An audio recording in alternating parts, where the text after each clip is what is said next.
اللهم صل على سيدنا محمد وعلى آله وصحبه افضل صلواتك وعدد معلوماتك بارك وسلم. عزیزان محترم، بزرگ اور دوستو، کل ہم نے توکل کے بارے میں سماعت کیا تھا، اور توکل یہ نہیں ہے کہ اسباب کو چھوڑ کر ہم اللہ تعالیٰ پر بھروسہ کریں، یقین کریں، اس کا نام توکل نہیں، بلکہ توکل یہ ہے کہ یہ جو دنیا ہے یہ اسباب والی ہے.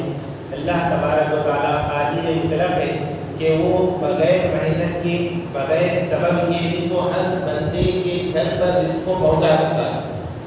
آپ آنکھ کھولنے سے پہلے ناشتہ حاضر کر سکتا ہے، بغیر چولہے پہ چاول چڑھائے بغیر آپ کے سامنے پکوان گرم گرم کھانا آ سکتا ہے.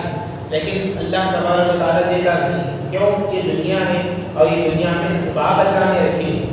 اس دانے کو جو زمین میں بو کر اگا کے نکلتا ہے، اس کو 3 مہینے 4 مہینے کا عرصہ لگ رہا ہے. وہ تو سیکنڈ بھی نہیں لگتا، اگر خدا چاہے تو ہر سیکنڈ میں بھی تیار ہو سکتی ہے فصل کاش. لیکن اسباب اللہ نے دنیا میں رکھے ہیں، بغیر سبب کے کچھ نہیں ملتا. تو اسباب کو اختیار کرتے ہوئے نظر اللہ تبارک و تعالیٰ پر رکھنی چاہیے. اب اس کے بعد حضرت مدی کرنے کا درس کا خلاصہ یہ تھا کہ کوئی توقع یہ سمجھے کہ کھانا پینا ہی چھوڑ دے، بالکل چھوڑنے کے جائز نہیں ہوئی میں کھانا کھاتے ہیں، کھانے کی صورت میں نہ یہ جائز ہے کہ بالکل چھوڑ دینا، یہ بھی جائز نہیں ہے.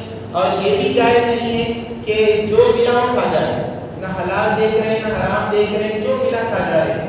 تو کھانے میں بھی احتیاط کرنی چاہیے کہ یہ حلال ہے یا حرام ہے، یہ میرے لیے مباح ہے، کھا سکتا ہوں نہیں کھا سکتا ہوں وغیرہ وغیرہ. جیسے ایک مسئلہ میں آپ کو بتاتا ہوں، آپ بازار جاتے ہیں کوئی فروٹس خریدنے کے لیے، آپ پوچھتے کہ بھائی انگور کیسا ہے، تو وہ بیچنے والا کہے گا کہ بھائی 60 روپے کلو، تو آپ نے انگور توڑے کھائے، اس کی اجازت پرمیشن لے لیا، تو وہ کیا کھانا ہمارے لیے حلال ہے؟ وہ تو حلال نہیں. ہاں البتہ وہ بیچنے والا خود آپ کو دے رہا ہے کہ آپ دیکھو ٹیسٹ کرو، بہت اچھا میٹھا انگور ہے، تو آپ کھا سکتے ہیں، ورنہ اجازت کے بغیر بات کرتے کرتے لے کے کھا نہیں سکتے، یہ جائز نہیں. تو کھانے پینے میں بھی احتیاط کرنی چاہیے کہ کیا حلال ہے کیا حرام ہے، اس کی تمیز کرنا چاہیے. پھر حضرت محدث رحمۃ علیہ آگے ارشاد فرماتے ہیں کہ جو اسباب اللہ نے رکھی، جیسے مثال کے طور پر آگ کا کام ہے گرمی لینا. اگر آپ کو گرمی لینا ہے تو آپ آگ جلائیں گے، لیکن یہ آگ کا کام جو گرمی دینا ہے یہ ٹھنڈک بھی کر سکتی ہے، ٹھنڈک بھی دے سکتی ہے، گرمی نہیں دے سکتی.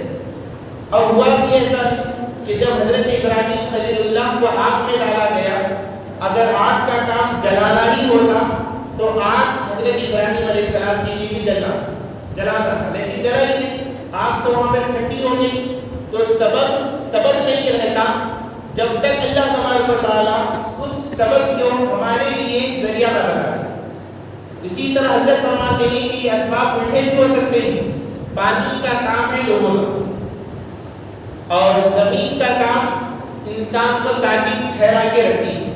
لیکن الٹا بھی ہو سکتا ہے کہ جو کام پانی کا ہے وہ زمین کر سکتی ہے، اور جو زمین کا کام ہے وہ پانی کر سکتا ہے. یعنی پانی کا کام ڈبونا ہے، لیکن پانی کیا کرے گا؟ آپ کو ڈوبے گا نہیں، بلکہ آپ پانی پہ ایسے ٹھہریں گے جیسے زمین پہ ٹھہر سکتے ہیں. پاسبل ہے، ممکن. اسباب الٹا بھی ہو سکتا ہے، اور زمین کا کام الٹا ہو سکتا ہے کہ وہ آپ کو ڈبو دے، یہ بھی ہو سکتا ہے. تو اسباب نہیں رہتے. اسباب بھی جو اللہ نے دنیا میں رکھے ہیں یہ اسباب الٹے بھی پڑ سکتے ہیں. تو لہذا ہمیں کیا چاہیے کہ ہمیشہ نظر اللہ تعالیٰ پر رکھنا، اسباب کو نہیں دیکھنا. یہ اسباب کا جو مالک ہے اس کو دیکھنا، جو اللہ نے اسباب بنائے ہیں دنیا میں اس کو دیکھنا. پھر حضرت محدث رحمۃ اللہ علیہ ایک اچھی بات بتاتے ہیں کہ حضرت فرماتے ہیں کہ ہمارا حال کیسا ہے. دیکھو آپ، ایک انسان ہے جو نوکری نہیں ہے، نوکری چھوٹ گئی، سب چھوٹ گئی. اب دیکھو وہ فجر کی نماز پڑھے گا، ظہر پڑھے گا، عصر پڑھے گا، مغرب پڑھے گا، عشاء پڑھے گا. اس کے بعد کیا کرے گا؟ نماز ہونے کے ساتھ مسجد سے باہر نہیں نکلتا. صاحب ذرا وظیفہ ہے تو اب وظیفہ کرتا ہے، اللہ کو یاد کرتا ہے. مسافر تہجد پڑھو تو تہجد پڑھتا ہے. نظر اللہ پر جمی ہے. مولا کی بارگاہ میں دل سے جو آواز نکلتی ہے، آوازیں نکلتی ہیں، صدائیں نکلتی ہیں، مولا جس رزق دے دے، پریشان نہ ہوں۔ اب جو کیفیت رہتی ہے انسان کی، اب وہ کیفیت اس وقت تک رہتی جب تک نوکری نہیں، جب نوکری مل گئی اب حالت یہ ہوتا ہے روزانہ تہجد پڑھنے والا اب فجر کو اٹھنا بھی مشکل ہو جاتا ہے، روزانہ نوافل پڑھنے والا ظہر عصر مغرب شام پڑھنا بھی مشکل ہو جاتا ہے، یہ فرض نماز ہو تو ایسا معاملہ نہیں رہا، یہ مسلمان سچے مسلمان کی نشانی نہیں ہے۔ ہمیں نوکری ملنے سے پہلے جو ہماری کیفیت تھی، جو یقین تھا اللہ کی ذات پر، جو درد تھا، جو کیفیت تھی، آپ کس طرح اپنی التجا اپنی بارگاہ میں رکھتے تھے، پڑھنے کا جو انداز ہوتا تھا، خشوع اور خضوع جو رہتا تھا، ہمارا وقت جو ہے اللہ اللہ اللہ جو کیفیت باقی رہتی تھی، نوکری ملنے کے بعد اسباب بن رہے ہیں، رزق کے دروازے کھل رہے ہیں، تو جو نوکری مل گئی، آمدنی میں آ گئے، پیسے آ رہے ہیں آپ، تو اب بھی وہی کیفیت باقی ہے، کیفیت چینج نہیں ہوا۔ جب کچھ بھی نہیں تھا، جو کیفیت تھی، آنے کے بعد بھی اس میں ذرہ برابر فرق نہیں آیا۔ یہ ہے سچے مسلمان ہونے کی عادت، ایسا رہنا چاہیے۔ اسباب پہ نظر دینا، لیکن یہ اسباب ہی سب کچھ ہے یہ نہیں سمجھے۔ اسباب اس وقت تک اسباب نہیں رہتے جب تک اللہ تبارک و تعالیٰ کی نظر کرم نہ ہو۔ خدا چاہے تو سب کچھ ہو سکتا ہے، یہ حقیقت ہے۔ یہ جو کچھ ہے، یہ نوکری ملی ہے، کہ چلی بھی جائے گی، تو آپ کیا ہو جاتے ہیں، کب میں ڈوب جاتے ہیں، ارے نوکری چلے گئی ہے، کیا ہوتا نہیں، کیا ہے، کیا کر سکتا ہے، کیا ہے، میری چھوٹی کا کیا بچانا ہے، اس نوکری کو بچانا ہے، اپنا حلال دیکھتے ہیں نہ حرام دیکھتے ہیں، چلو اس کے پیچھے لگے ہوئے، ایسا نہیں کر، ایسا نہیں کر۔ آپ کو حضرت شیخ الاسلام بانی جامع نظامیہ امام محمد انوار اللہ فاروقی فضیلت جگ بانی جامع نظامیہ کا توقع بتاتا ہوں۔ نوکری کرتے تھے آپ، اور کیسی نوکری کی معلوم؟ اس وقت آپ کو سرکاری نوکری ملی، گورنمنٹ جاب۔ آج کیا کہنے ہو رہا گورنمنٹ جاب کے لیے؟ آپ بولے 10 لاکھ روپے دو، آپ 10 لاکھ روپے دے، کیوں؟ گورنمنٹ جاب مل گیا۔ تو حضرت مہدی حضرت شیخ الاسلام گورنمنٹ جاب کیا، ایک آفس میں آپ کا کام کیا تھا معلوم؟ آفس میں جاتے تھے، ورک کرتے تھے، تو ایک مرتبہ ایسا ہوا کہ آپ کے پاس ایک پیپر آیا، پیپر، وہ پیپر کیسا تھا معلوم؟ کہ اس کے اندر سودی کاروبار کے بارے میں لکھا ہوا، آپ کو حکم یہ ملا کہ اس کی زیراکس کاپی کرواؤ، نقل کرو، آپ کچھ بھی نہیں کرنا ہے، اس میں جو لکھا گیا ہے اس کو ایک دوسرے پیپر پہ اتارنا ہے۔ حضرت شیخ الاسلام نے کیا کیا معلوم؟ اسی وقت استعفیٰ دی، نوکری کو چھوڑ دیا۔ کیا تھا وہ ریزن؟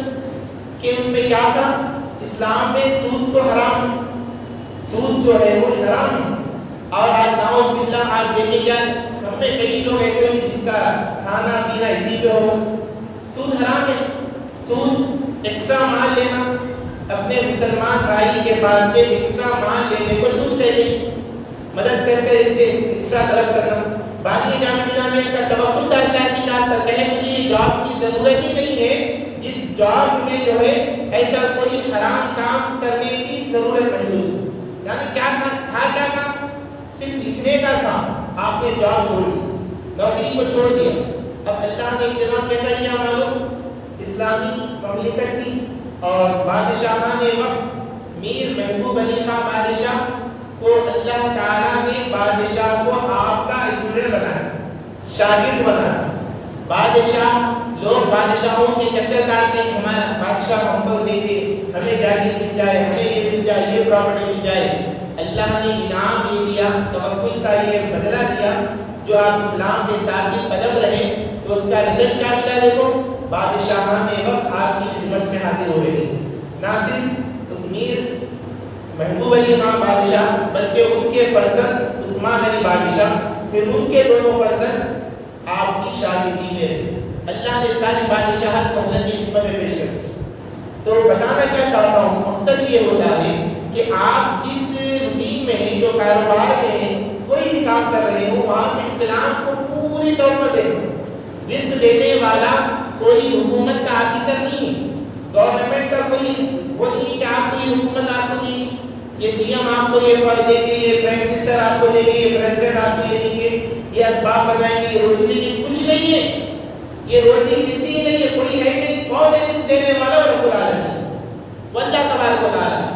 اور اللہ ارشاد فرماتا ہے تم اللہ پر یقین کامل رکھو وَيَرْزُقْهُ مِنْ حَيْثُ لَا يَحْتَسِبُ، اللہ تبارک و تعالیٰ اس مقام سے تمہیں روزی دے گا جہاں تمہارا وہم و گمان بھی نہیں ہو۔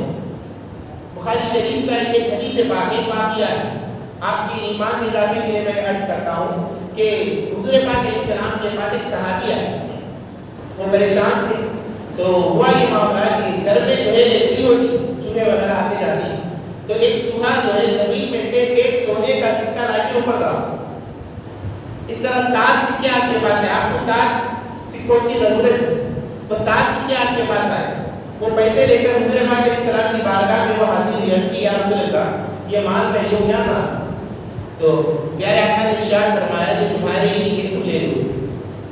اب کسی کے ذہن میں گمان ہے کہ چوہا جو ہے آپ کو سونے کا سکہ لا کے دے سکتا، کوئی یقین کر سکے کہاں سے رہے گا چوہا؟